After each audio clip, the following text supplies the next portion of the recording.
Welcome to the listening room, where great stories come alive. Today we begin with one of the most chilling confessions ever written. A man who insists he is not mad. A man who committed the perfect crime. And a sound, a terrible sound, that would not let him rest. This is Edgar Allan Poe's The Telltale Heart. True, nervous, very, very dreadfully nervous I had been, and am. But why will you say that I'm mad? The disease had sharpened my senses, not destroyed them. Above all was a sense of hearing, acute, extraordinarily acute. I heard all things in heaven. I heard all things in earth.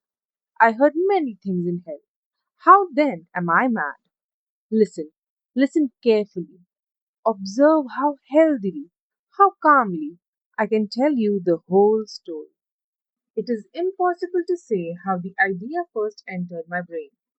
There was no reason for it, no passion, no hatred. I loved the old man. He had never wronged me. He had never insulted me. I had no desire for his gold. No, I think it was his eye. Yes, that was it. One of his eyes, whenever it rested upon me, my blood ran cold. And so, very gradually, I made up my mind to take the life of the old man and thus rid myself of the eye forever. Now, this is the point. You imagine me mad. Madmen know nothing. But you should have seen me. You should have seen how wisely I proceeded. With what caution, with what foresight, with what perfect dissimulation. Never was I kinder to the old man than during the entire week before I killed him. Every night, precisely at midnight, I turned the latch of his door, very gently, so gently that the sound scarcely disturbed the silence. When there was room enough, I inserted a dark lantern, completely closed. Not a single ray escaped. Then, little by little, I pushed my head through the opening. Ah, you would have laughed to see how cunningly I thrust it in. So slowly, so very, very slowly, that I might not disturb his sleep. An hour would pass before my entire head entered this room. Would a madman possess such patience? And then, when I had my head completely inside, I opened the lantern.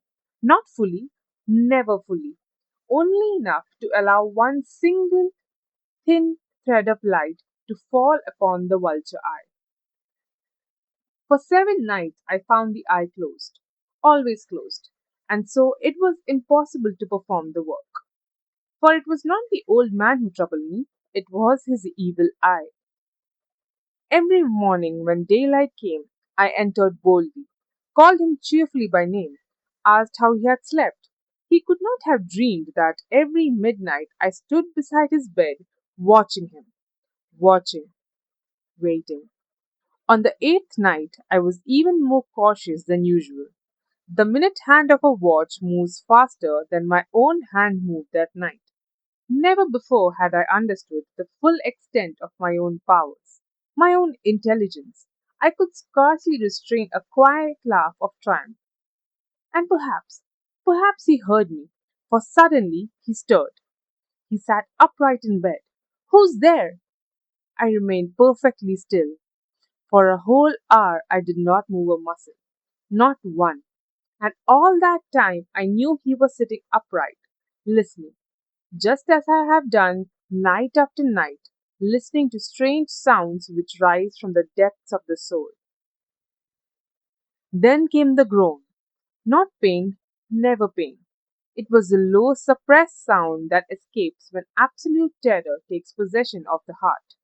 I knew that sound well. Many nights it had risen from my own breast, and so I pitied him, even while I smiled. Very loosely I loosened the lantern. My thumb slipped, the metal clicked, only slightly, but enough. I opened it. One narrow ray fell directly upon the eye, wide open, wide, wide open, and instantly my blood became fire. I saw that pale blue color, that hideous veil, that terrible vulture eye, and then I heard it. A low, dull, quick sound, like a watch wrapped in cotton. I knew it immediately. It was the old man's heart. At first soft, very soft, then stronger, faster, louder, louder, still louder. The old man's terror increased it. I knew it would. It excited me. It filled me with unimaginable energy. Still, I remained motionless. Still, the sound grew, louder, louder, and louder. I feared the neighbors would hear. The moment had come. With a cry, I threw open the lantern, dragged the old man to the floor, and pulled the heavy bed over him. The old man's heart beat for many minutes beneath the weight of the bed, steadily, dully, as though wrapped in thick cloth. Then it ceased entirely. I removed the mattress. I placed my hand upon his breast. No pulse, no movement, no breath. He was stone dead. His eye, that hateful eye, would trouble me no more. If you still believe me mad, you will surely change your opinion now when I describe the wise precautions I took for the concealment of the body. The night was nearly spent. There was little time, but I worked with perfect composure, perfect precision. I first dismembered the corpse, the head, the arms, the legs, everything done carefully, methodically, without haste, without confusion. Then I lifted three planks from the chamber room, deposited everything beneath, replaced the boards so cleverly, so cunningly, that no human eye, not even his, could have detected anything wrong. No stain remained, no trace, no evidence. I had been too thorough for that. I looked around the room. Everything was exactly as before. The bed, the chair, the lanterns, the curtains, nothing disturbed, nothing forgotten. It was 4 o'clock, still dark as midnight. Then a knock. Three quiet knocks at the front door. I smiled. What had I to fear? I opened it without hesitation. Three gentlemen entered, officers of the police. A neighbor had heard a cry during the night. Nothing unusual. Such reports must always be investigated. Would they search the house? Certainly. Would they find anything? Impossible. I welcomed them warmly, invited them inside, suggested they satisfy themselves completely. Every room, every cupboard, every stair, every corner. They searched thoroughly, carefully, found nothing, exactly as I expected. My confidence grew. The officers became almost friendly. Their questions lost all suspicion. Their expressions relaxed. One even smiled. Another accepted a chair. Conversation drifted toward ordinary matters: the weather, the neighborhood, the inconvenience of night duty. I felt almost cheerful. With the perfect composure of triumph, I placed my own chair directly upon the very spot beneath which rested the body. There I sat, speaking easily, answering every question, and even laughing. The officers appeared completely satisfied. Time passed. 5 minutes, 10, perhaps 15. No one hurried to leave. They continued chatting pleasantly, entirely at ease. Then I noticed a faint ringing in my ears. Nothing remarkable, a nervous condition perhaps. It happens. The sound persisted, very low, very distant, like the ticking of a watch wrapped in cotton. I continued speaking, rather loud than before. The sound remained, not in the room, not outside, within me, or beneath me. I could not decide. The officer smiled. One adjusted his gloves, another crossed his legs. The conversation continued effortlessly, yet beneath every word, that sound: steady, regular, dull, quick, a heartbeat. I shifted slightly in my chair. The sound followed, still low, still unmistakable. The old man's heart. Impossible. Of course, impossible.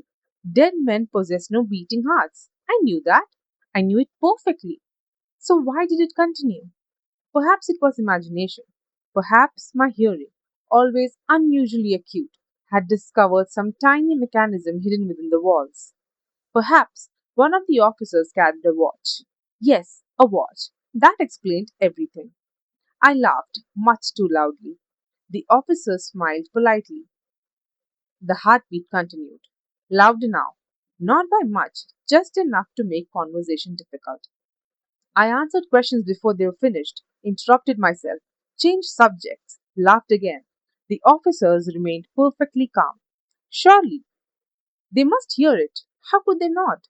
The sound grew stronger, a quick, dull, heavy beating, like fists against wood, like someone trapped beneath the floor, trying desperately to be heard. I stood, walked across the room, returned, spoke rapidly, argued about insignificant things. The officers listened patiently, occasionally nodding, occasionally smiling, always smiling. Why did they smile? The heartbeat rose again, louder, louder, louder, every second filling the room. Surely the neighbors must hear it now. Surely the whole street must hear it. And still, the officers chatted pleasantly, as though nothing at all disturbed them. Then certainty seized me. They heard. Of course they heard. They understood everything. They knew precisely what lay beneath the boards. And they sat there deliberately, pretending ignorance, enjoying my terror, mocking me. Every smile became ridicule. Every polite nod became accusation. The heartbeat became unbearable. Not merely heard, felt in the walls, in the chair, in my own bones. I rose violently. My voice echoed through the room. Still they smiled.